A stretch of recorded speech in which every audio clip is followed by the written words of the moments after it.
Para aquellos que nos están viendo a lo mejor a través de internet por primera vez,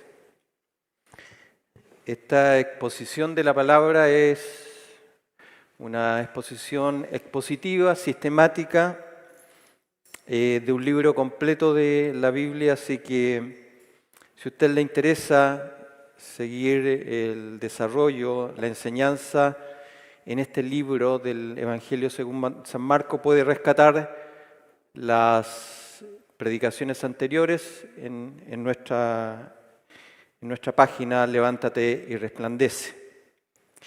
Hoy acabamos de leer en el capítulo 12 los versículos 13 al 17. Y el tema de hoy, como el título lo señala en la presentación, Cristo es el que nos restaura a la imagen de Dios para dar a Dios lo que es de Él o de Dios. Vamos entonces a desarrollar la enseñanza.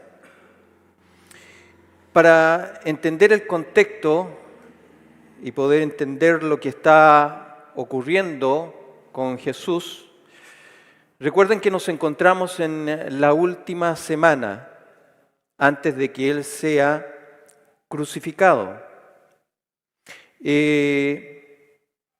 La predicación anterior, el domingo anterior, nos situaba en el día martes y todavía es martes en lo que acabamos de leer.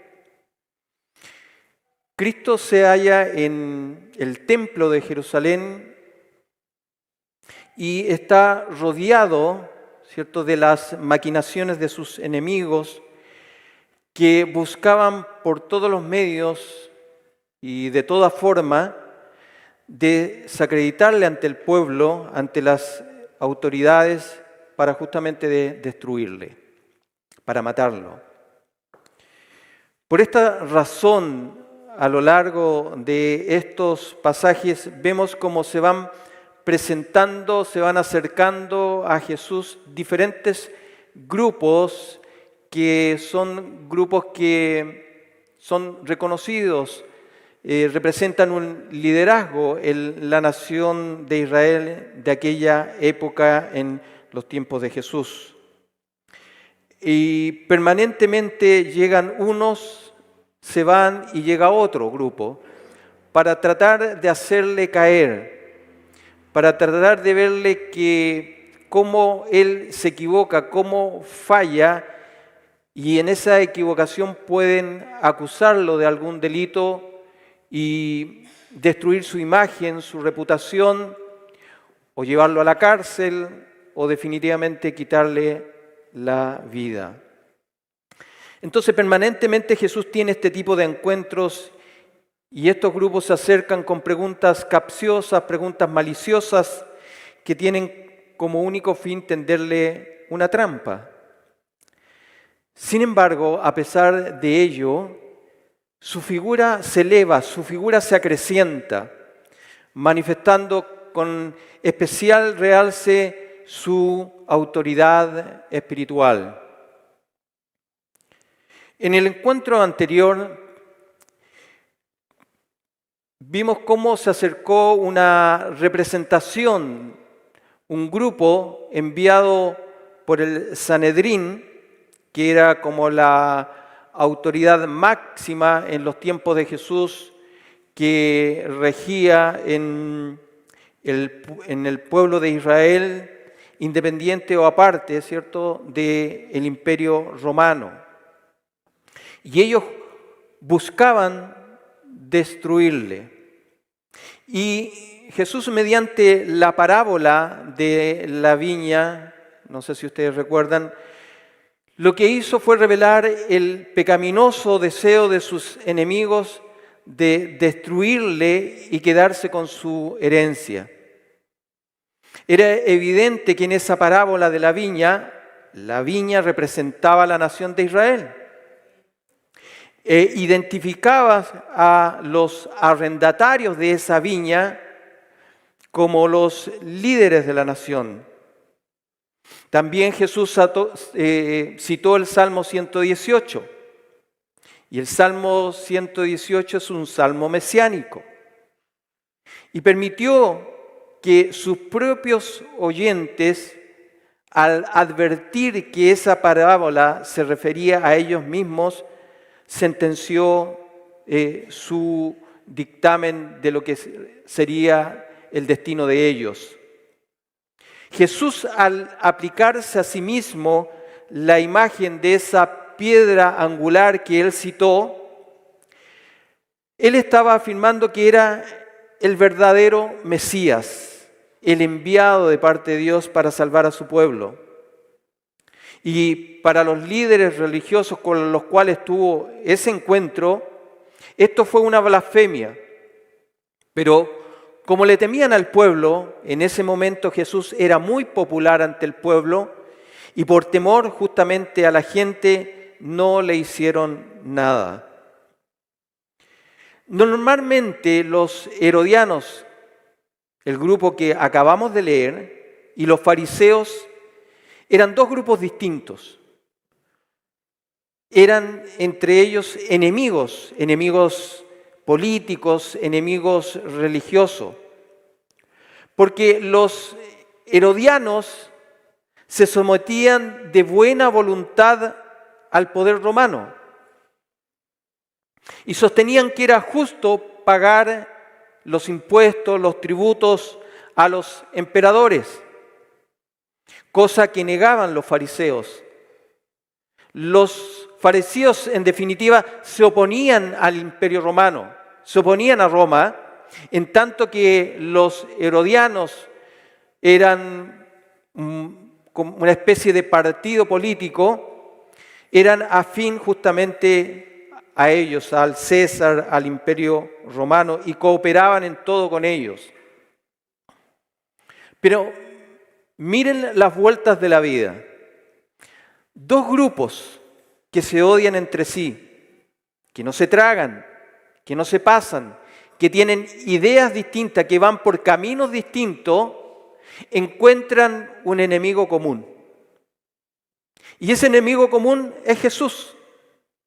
Por lo tanto, se unen, se juntan, traman, ¿cierto?, un plan que tiene por fin ir y capturar a Jesús.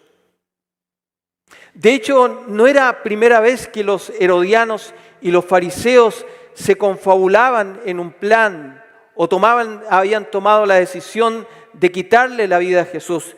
Si usted va unos capítulos más atrás, en este mismo libro, en el capítulo 3 del libro de Marcos, y se recuerdan cuando Jesús perdonó los pecados y sanó al de la mano seca o la mano tiesa, inválida, no tenía movimiento. Bueno, como Jesús perdonó los pecados de ese hombre, y no solamente perdonó los pecados de ese hombre, sino que le sanó, dice Marcos 3, versículo 6, y salidos los fariseos del encuentro donde estaba Jesús, tomaron consejo con los herodianos contra él para destruirle.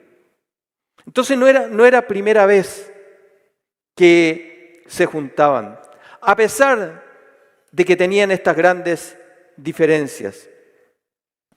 Ahora, si vamos al pasaje en cuestión y leemos el versículo 13 que dice: y le enviaron algunos de los fariseos y de los herodianos para que le sorprendiesen en alguna palabra.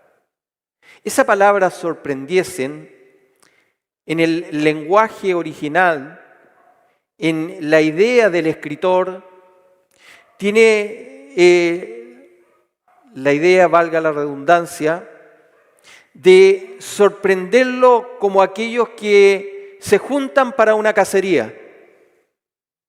Y que usted muchas veces ha visto que personas que tienen como hobby la cacería, justamente colocan trampas, distintas trampas, para que en una de esas trampas caiga el animal. Esa era la idea al juntarse estos fariseos y estos herodianos. Se juntaron para tenderle una trampa a Jesús, para hacerlo caer. Pensaron que podían atrapar a Jesús. Pensaron que con una pregunta capciosa que tenía connotaciones políticas y religiosas, lo iban a hacer caer en el error y lo iban a poder capturar. Ahora, para entender este pasaje en particular acerca del tributo, acerca de los impuestos, a un imperio que era ajeno al pueblo de Israel, es necesario entender un poquito el contexto, la historia. Los judíos, a través de toda su historia, especialmente en los tiempos de Jesús, se consideraban el pueblo escogido de Dios.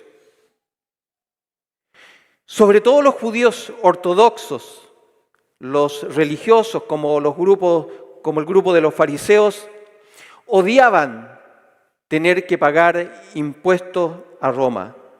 ¿Por qué? Porque eso significaba tener que reconocer el poder de Roma sobre su nación.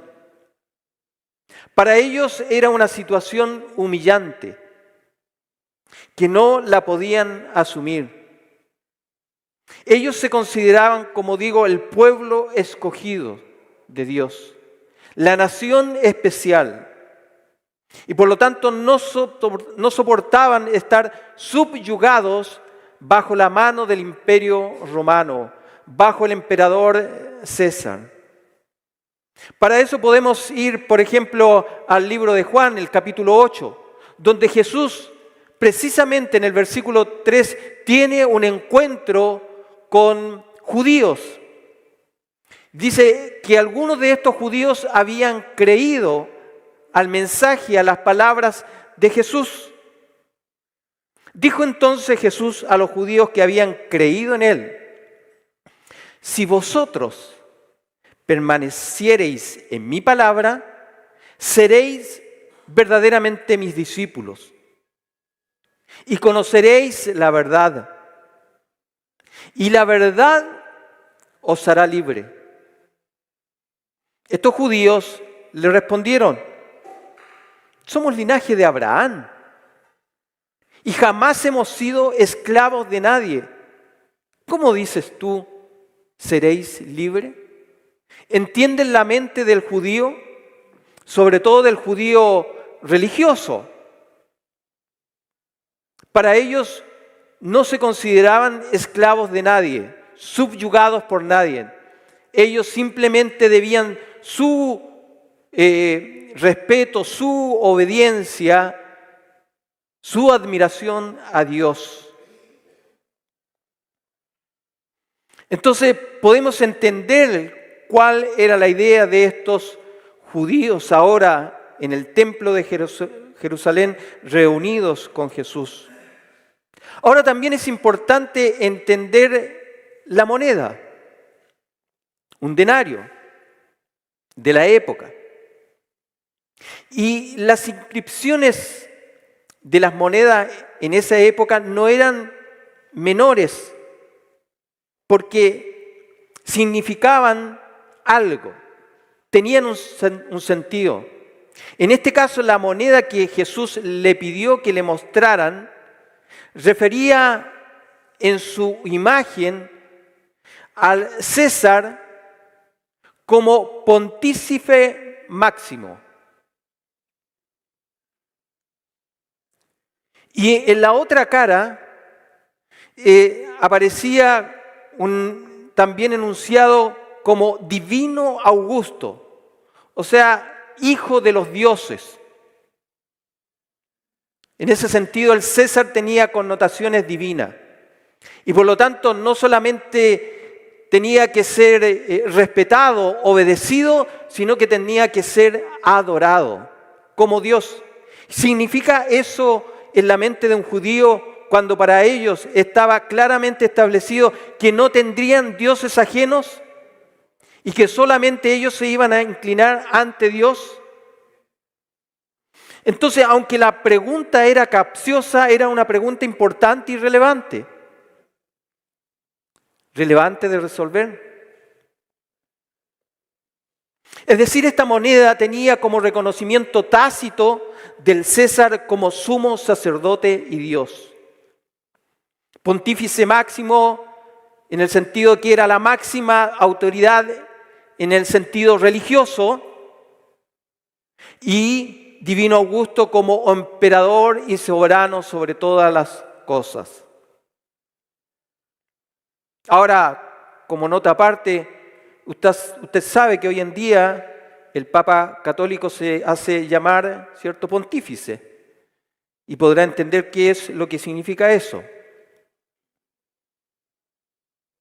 Entonces la pregunta que le hacen estos judíos a Jesús: dado esto, ¿es lícito que demos tributo, que paguemos impuesto a César? Dado que somos una nación libre, en el sentido que Dios es nuestro Rey y soberano, y en el sentido que tenemos un sistema religioso que Dios lo estableció y en donde el sumo sacerdote ha sido designado justamente por Dios, desde la mirada en particular de los fariseos, que eran el grupo religioso conservador, consideraban que con esto, al dar tributo a César, estaban respaldando una idolatría pagana.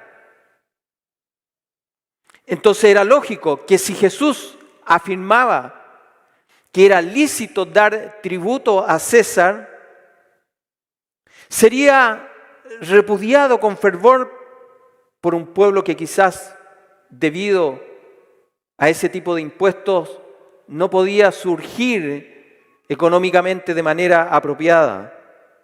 Recuerden que los recaudadores de impuestos eran los más odiados, no eran populares.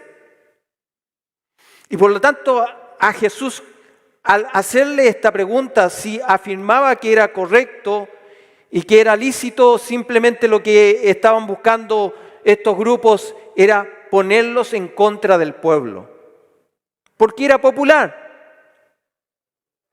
Es como hoy en día, por así decirlo, guardando las distancias, que uno fuera un acérrimo defensor de los políticos. Dado que en las encuestas, si usted ve, los políticos son los que menos aceptación tienen dentro de la población. Es algo normal, algo natural. Por lo tanto, no es muy recomendable ser defensor o simpatizante de los políticos, en el sentido de las encuestas. Eso era más o menos lo que querían que Jesús cayera. Sería repudiado.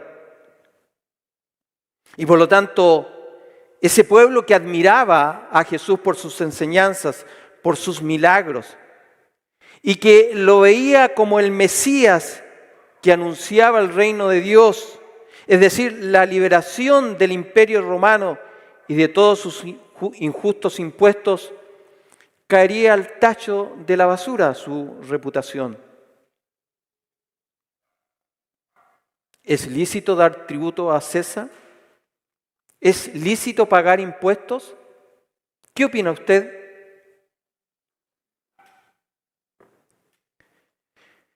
Además, en la literatura bíblica, las profecías que se anunciaban por medio de los profetas habían anunciado claramente que cuando apareciera el Mesías, cuando en definitiva ocurriera esto, Dios iba a conceder a Israel una liberación definitiva, completa de todo dominio gentil por medio justamente de este Mesías. La pregunta esperada entonces, ¿era este Jesús el Mesías que los judíos esperaban? Y si era el Mesías, ¿cómo podría ser que les mandase pagar un impuesto de origen gentil? Ahora, si por otro lado se oponía y Jesús afirmaba que era injusto pagar ese impuesto a un emperador gentil romano, al César, si Jesús hubiese hecho la opinión como cualquiera de nosotros en una conversación de amigos, no pasa nada. No tiene mayor trascendencia. Pero a Jesús lo estaban tomando como un personaje público, un personaje que tenía autoridad, un personaje que tenía proyección política para ellos. Y por lo tanto, el negarse de manera pública al pago de impuestos, lo único que significaba era un arresto inmediato de parte de las autoridades romanas, ponerlo en alguna cárcel, incluso llevarlo a la muerte, si así ameritaba, de acuerdo a las leyes del Imperio Romano. Por lo tanto, la pregunta no era fácil. No era fácil. Pero lo que no sabían estos grupos, o lo que no alcanzaban a dimensionar, es a quién le estaban haciendo la pregunta. Él les dijo, ¿por qué me tentáis? En definitiva, ¿por qué me quieren hacer caer? Traedme la moneda para que la vea. La trampa estaba puesta. Era cuestión de tiempo. Quizás estos fariseos y herodianos se miraban entre sí, se reían, se tomaban las manos, se sobaban las manos y esperaban que Jesús diera la respuesta, cualquiera que fuera, según ellos, habría de caer. Pero al frente tenían a alguien que no conocían en toda su plenitud. Él podía leer sus corazones y vio su hipocresía. Yo no puedo ver lo que usted está pensando en este momento. Usted tampoco puede saber lo que yo pienso. Pero Jesús es distinto. Él sabe lo que estamos pensando. Y por lo tanto a Él nadie lo puede pillar por sorpresa. Pero antes de contestarle, pidió que ellos le dejaran justamente una de las monedas con las que se pagaba el tributo. Y no le respondió con un sí o con un no, una respuesta directa. Nuevamente, como era costumbre, les hace una pregunta. Al hacer Jesús esto, por un lado quería poner en manifiesto que ellos, al pedirle que le mostraran esta moneda, quería evidenciar que ellos usaban esa moneda. La usaban para sus negocios, para comprar y vender, para pagar los impuestos aunque no les gustase. Les resultaba muy útil en sus negocios, en su vida diaria. Por lo tanto, se beneficiaban con esa moneda. Y no evitaban pagar los impuestos y no evitaban usar sus monedas de manera cotidiana. No decían ellos, no voy a usar esta moneda porque su imagen representa algo que para mí va en contra de mis creencias, en contra de mis valores. Las usaban sin cuestionarse. ¿Y por qué querían que Jesús hiciera lo que ellos no eran capaces de hacer? ¿Eran hipócritas? Totalmente hipócritas en su manera de actuar, en su manera de pensar. Querían que Jesús hiciera lo que ellos no eran capaces de hacer. Ellos tenían que darse cuenta de que desde el momento en que habían empezado a utilizar esa moneda romana, implícitamente habían aceptado también la autoridad del emperador, quien garantizaba justamente su valor y quien exigía el impuesto. En segundo lugar, quería que ellos miraran esa moneda, en especial su imagen, su inscripción, lo que aparecía allí. Al hacerlo, ellos tuvieron que reconocer que era la imagen del César. Y nuevamente vuelvo a recordar lo que acabamos de decir. En una parte se leía Tiberio César, hijo del divino Augusto. O sea, hijo de Dios. Ese hombre, ese César, para los romanos tenía connotaciones divinas. Era digno de adoración. Y en la otra cara decía máximo pontífice, o sea, líder religioso. Pontífice significa crear puentes, o sea, un mediador, un intermediario.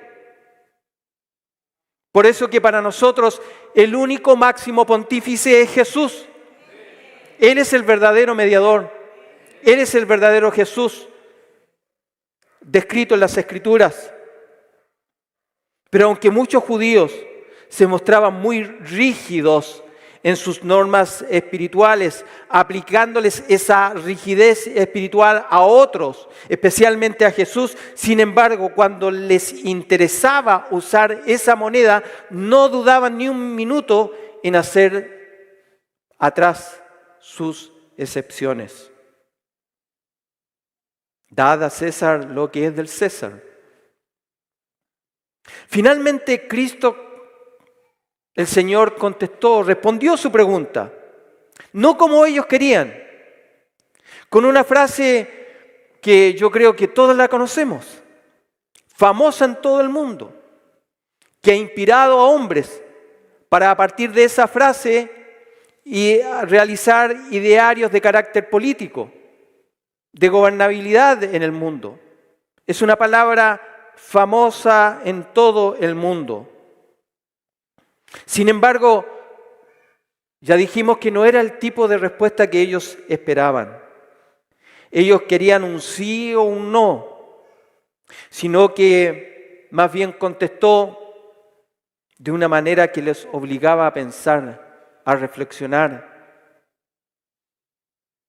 Por un lado, les enseñó en sus responsabilidades con el Estado. Puesto que usaban monedas del César, del Imperio Romano, estaban admitiendo que la autoridad del César era legal, legítima sobre ellos. Y que cuando pagaban sus impuestos estaban devolviéndole al César solo lo que él había puesto primero a su disposición, en este caso la moneda. Ahora, es importante que Jesús dirige la reflexión, la pregunta al tema de la propiedad. ¿De quién es esta imagen? ¿Y qué representa esta imagen? ¿De quién es la moneda? De César. ¿Quién es el dueño? César. Y una vez que los judíos admitieron esto tan importante, Jesús les dijo entonces, denle a César lo que es de él. Este detalle es muy importante, porque al hacer esto, el Señor estaba afirmando que este emperador estaba actuando dentro de sus legítimos derechos de propiedad al exigir el impuesto. Y también que el reino de Dios, el reino de Cristo, estaba estableciendo en este mundo, en su primera visita, algo que era importante, que no entraba en conflicto con los reinos de este mundo. Jesús dijo, yo tengo un reino, pero no es de este mundo. O sea, no entra en conflicto. Yo no he venido a sacar reinos para establecerme yo. No esperen de mí que yo termine con el imperio romano, porque no es ese mi objetivo. Mi reino es de otra naturaleza, es un reino de tipo espiritual, que tiene connotaciones físicas en el mundo físico. Aquí aprendemos que Cristo no estaba llamando a sus seguidores a dar pasos de origen político para derrocar al gobierno de Tiberio César, por cruel y por corrupto que fuera. De ninguna manera. A partir de esto, son legítimas las preguntas que nosotros como creyentes nos pudiésemos hacer. ¿Es legítimo que ante un gobierno que nosotros consideremos injusto, como creyentes estemos dispuestos a levantarnos contra ese gobierno? La pregunta es legítima y debe haber una respuesta respecto de eso. Los creyentes, si quisiesen derrocar un gobierno, lo harán de manera distinta. Buscarán el corazón de los gobernantes. No nos levantamos con armas, no nos levantamos con ejércitos, no armamos grupos terroristas, sino que nuestra arma es la predicación del Evangelio. Así lo entendió Pablo muy claramente. En 2 Corintios capítulo 10, versículo 4 dice, las armas con las que nosotros los creyentes luchamos no son del mundo, no son las que emplea los ejércitos, sino que tienen el origen del poder divino para derribar fortalezas. ¿Y cuáles son ese tipo de fortalezas? Destruimos argumentos y toda altivez que se levanta contra el conocimiento de Dios y llevamos cautivo todo pensamiento para que obedezca a Cristo. Es por medio de la predicación, es por medio de la enseñanza que nosotros conquistamos la mente y el corazón de las personas. Y no solamente la mente y el corazón de las personas comunes y corrientes, también de las autoridades. De estos textos que nosotros acabamos de leer y que estamos reflexionando, se desprende claramente que los gobiernos son establecidos y ordenados por Dios en su palabra. Y que por lo tanto todo creyente tiene el deber de sujetarse a Él, le guste o no le guste la opción política. Y no hemos de olvidar que los primeros, los que leyeron esta carta, eran creyentes que vivían en Roma, en tiempos del emperador Nerón, uno de los más nefastos, depravados de toda la historia, que persiguió incluso a los cristianos. Pero esta carta la estaban leyendo estos cristianos que quizás estaban siendo perseguidos y muertos por el emperador romano. Y lo que Jesús estaba estableciendo, que debían sujetarse incluso a ese tipo de gobierno. Ahora, esto no quiere decir que Dios tenga como ideario de gobierno político este tipo. Simplemente que Dios ha creado los estados para que la comunidad, la sociedad se organice, porque es mucho peor vivir en el caos, vivir en la anarquía. ¿Recuerdan que en tiempos de los jueces hubo un tiempo en la historia en que decía cada uno hacía lo que bien le parecía? O sea, dando a entender que no había organización, era solo caos. Y por lo tanto, Dios ha establecido el Estado para que la sociedad se pueda organizar. Ahora, eso siempre se da de manera, en la teoría, de manera justa, no. La historia nos enseña que no siempre ha sido así, incluso en los tiempos en que Jesús está viviendo. Pero Jesús es claro al admitir que debemos sujetarnos en ese sentido. Es un mal, podríamos decir, un mal menor. En un mundo caído, hasta que Cristo venga nuevamente a reinar. Por eso que decimos como creyentes, venga tu reino, hágase tu voluntad, porque el deseo de todo creyente es que en definitiva llegue el verdadero rey, llegue el verdadero gobernador que va a colocar verdadera justicia y paz en la tierra. Y por lo tanto, por esta razón, todos los creyentes debiéramos ser ciudadanos ejemplares. Dad a César lo que es del César y a Dios lo que es de Dios. En definitiva, los impuestos han sido creados para que el Estado cumpla su función de manera eficiente, como Dios lo ha establecido en su palabra. Ahora, ¿eso se cumple en realidad siempre? No. ¿Por qué los políticos tienen tan mala reputación? Por mentirosos. ¿Eh? Conocemos el caso Fundaciones, ¿cierto? ¿En manos de quién están eso? En manos de políticos, utilizando dineros, nuestros impuestos, en cosas que no corresponden. Porque el Señor en su palabra creó el Estado y creó justamente los impuestos para que el Estado los ocupe de manera correcta y apropiada. Lo que sale en su palabra respecto de la función del Estado son, lo primero de todo, aplicar justicia, tener seguridad. Y por lo tanto, las policías y los ejércitos tienen que estar en una nación. Para los policías, para otorgarnos seguridad dentro del país, y un ejército para cuidarnos de enemigos foráneos. Posiblemente la función del Estado sea para otorgar algún tipo de ayuda social.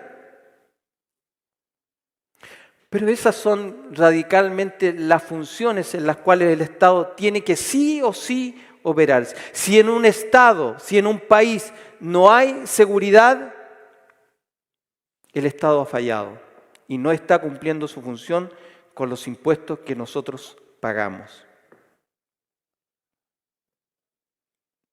Dad al César lo que es del César y a Dios lo que es de Dios. La moneda y la inscripción y la imagen estaba clara, era del César. Pero la pregunta siguiente, y dad a Dios lo que es de Dios, ¿en qué moneda está la imagen de Dios? ¿O dónde se encuentra la imagen de Dios? ¿Qué es lo que dice Génesis 1:26? Entonces dijo Dios, hagamos al hombre a nuestra imagen, conforme a nuestra semejanza. La imagen de Dios se encuentra en cada uno de nosotros. Nosotros somos la moneda de Dios, por así decirlo. La inscripción de Dios está en nosotros. Cada ser humano que viene a esta vida viene con la imagen de Dios. Y por lo tanto, ¿qué debemos darle a Dios? Nuestra vida. A Dios le pertenece nuestra vida, todo nuestro ser. En ese sentido, lo que Jesús está estableciendo es otro principio. El César o el Estado o el gobierno tiene autoridad, pero es una autoridad limitada, restringida, porque la verdadera autoridad absoluta la tiene Dios, la tiene el Señor sobre nuestras vidas. De esta manera delimita el alcance del primer mandamiento. Lo que viene a decir es que todas nuestras lealtades terrenales están limitadas por nuestra lealtad superior a Dios. Nos sujetamos a los gobernantes porque Dios lo ordena. Sin embargo, en algunos casos particulares, no podemos hacer todo lo que las autoridades digan y que va en contra de su palabra, en contra de sus mandamientos. Porque para nosotros el gobernante no es el sumo pontífice, ni el divino Hijo de los dioses, sino que Jesús es nuestro sumo pontífice y nuestro soberano Señor. Él es el que gobierna sobre nuestras vidas y por lo tanto su palabra está por sobre la palabra del hombre. No puede el Estado legislar sobre nuestras conciencias. No puede legislar para prohibir el Evangelio. O si así lo hiciera, nosotros tenemos el derecho, como dijeron los apóstoles, es necesario obedecer a Dios antes que a los hombres. ¿Por qué? Porque la ley humana estaba violando un principio divino. Y cuando choca un principio divino con una ley humana, debemos obedecer a Dios antes que los hombres. Es por eso que nosotros no concebimos el aborto.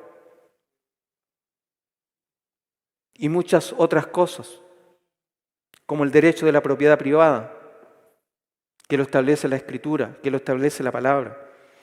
Sin duda que algunos son más importantes que otros en términos valóricos. La pregunta entonces, ¿qué es de Dios? Comencemos por preguntarnos qué es de Dios. Y la respuesta necesariamente tiene que incluir todo lo que somos y todo lo que tenemos. De la misma manera que la moneda era del César porque tenía su imagen, el hombre lleva la imagen de Dios y por lo tanto le pertenecemos.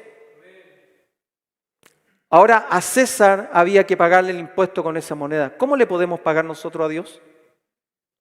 Es una gran pregunta, una buena pregunta. Ahora, lo cierto es que tenemos que reconocer que por mucho que nos esforcemos en amar a Dios sobre todas las cosas, con toda nuestra mente, con todas nuestras fuerzas, con todo nuestro corazón, nunca llegaremos a conseguirlo de manera perfecta, como Él se lo merece. En ese sentido, siempre estamos en deuda. Por lo tanto, ante este reconocimiento de nuestro propio fracaso para obedecer y amar a Dios como Dios se merece, tenemos que reconocer que somos hombres y mujeres de naturaleza pecadora. Somos pecadores y solo tenemos la opción de refugiarnos bajo su gracia, bajo su misericordia, esperando su perdón ante la manifestación nuestra de un auténtico arrepentimiento y reconocimiento que no podemos amarle como Él se merece y que nos amparamos en su bondad, en su amor y en su misericordia. El Señor ha contestado a ambos grupos. Aunque no es lo mismo, y no quiero meterme en problemas, pero si lo lleváramos hoy en día es como que dejó contento al Partido Republicano, partido conservador, de connotaciones religiosas, muy tradicional, y a los del Frente Amplio, un partido político muy liberal. Solo son coincidencias. El Señor respondió la pregunta, pero dice que al final todos se maravillaban de la respuesta de Él. Ahora, aunque se maravillaron, eso no quiere decir que estuvieran dispuestos a seguir y obedecer sus enseñanzas. Si nos vamos un poco más adelante, en el transcurso de esta semana, y nos vamos al día viernes, Jesús ya ha sido arrestado. Jesús, cuando estuvo con estos hombres, lo que les indicó que era lícito dar impuesto a César. Él nunca dijo algo contrario. Pero mire, vaya a Lucas 23.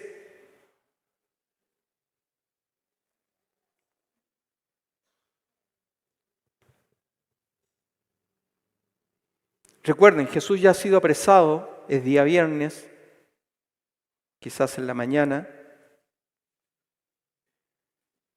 Dice lo siguiente: levantándose entonces toda la muchedumbre de ellos, llevaron a Jesús a Pilato y comenzaron a acusarle, diciendo: a este hemos hallado que pervierte la nación y que prohíbe dar tributo a César, diciendo que él mismo es el Cristo, un rey. Dijo Jesús públicamente que prohibía dar tributo a César. Nunca. Se maravillaron de él, pero su conducta era una conducta hipócrita. Y aunque no pudieron hacerlo caer, lo llevaron a la muerte de cruz mediante una mentira. Pero lo que no sabían era que mediante esa muerte vendría la salvación para nosotros. Muriendo pudo resucitar. Y resucitando nos dio vida juntamente con nosotros. Para terminar, ¿qué podemos concluir o sacar como enseñanzas de este pasaje? Primero, que debemos ser buenos ciudadanos, ciudadanos ejemplares, que respetemos y nos sujetemos al gobierno de turno. En segundo lugar, el Señor Jesucristo es nuestro sumo pontífice y soberano Señor, Señor de todo. Él es el dueño de nuestras vidas y el dueño de nuestras conciencias. No necesariamente es una buena señal quedar impresionados por las enseñanzas de Jesús, sino que lo importante es que pongamos por obra lo que Él nos enseña. Solo en Cristo, solo en su Evangelio, solo por su muerte, podemos los hombres ser restaurados a su imagen y semejanza para darle ahora realmente a Dios lo que es de Dios. Que el Señor bendiga su palabra en nuestros corazones.